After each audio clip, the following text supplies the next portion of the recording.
We also had some shockers. You had the Philadelphia Eagles lose to the Dallas Cowboys. We talked about this on Friday, and I mentioned, what kind of team were we going to see from Dallas, because their defense really showed up against the Raiders, and they looked really darn good.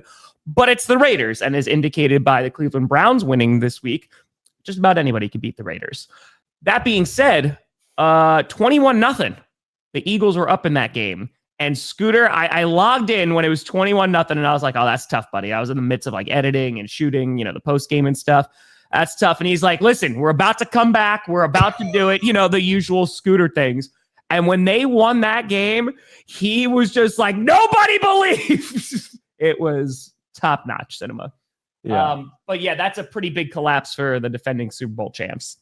And their offense just could not get anything going in that second half at all. Yeah, I saw Dan Orlovsky post a video this morning, and he noted that Saquon Barkley has as many negative runs this season as Ashton Genty. And I found that to be a very surprising stat or observation. And I knew Saquon and the Eagles' run game was struggling.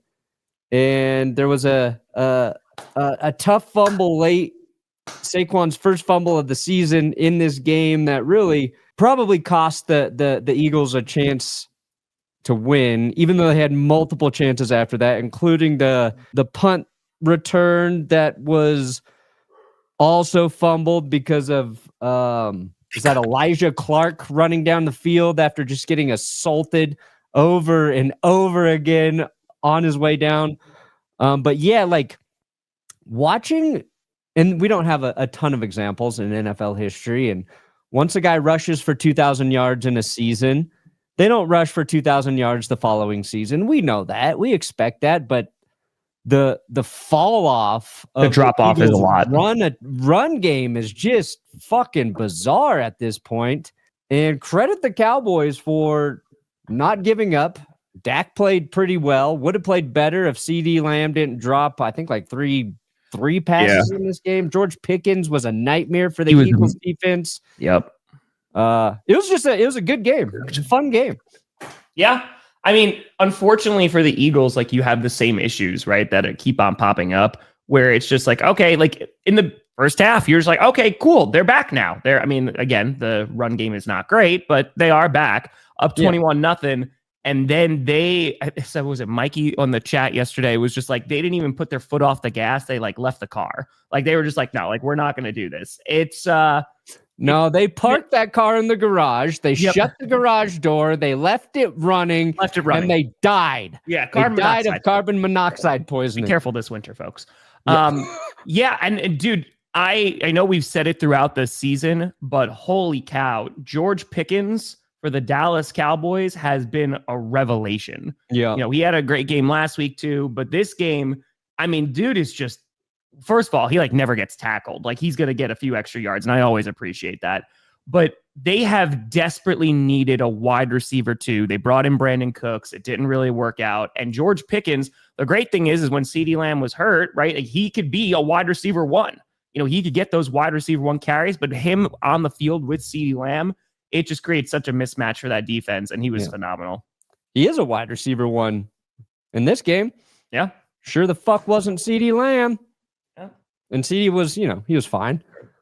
Sure. Yeah, I think that the George Pickens acquisition, the trade by Jerry Jones, one of his more savvy moves.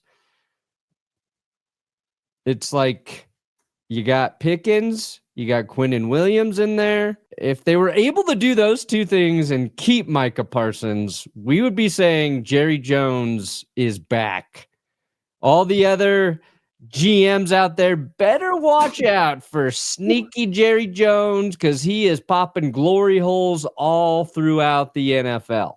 But Dallas keeps their playoff hopes alive in this one. Eagles are still fine. They're 8-3. Yeah. But Dallas is just, they're just they're a weird team. Well, so here's the thing. We talked about when they traded for Quinnen Williams, right? That was going to be a huge boost for their defense. And so far, that has played off pretty well, especially getting Overshown back from injury. They're going to have more of a pass rush. whose house indeed. The Cowboys sitting at 5-5-1. You mentioned the Eagles. Like, I do think that they're still going to win the division. You know, I think that they've created enough of a cushion that they should be okay. And the Cowboys' remaining schedule is not the easiest. So they got the Chiefs on Thanksgiving, who just won a game. So we'll talk about that. They had a comeback victory against the Colts in the fourth quarter.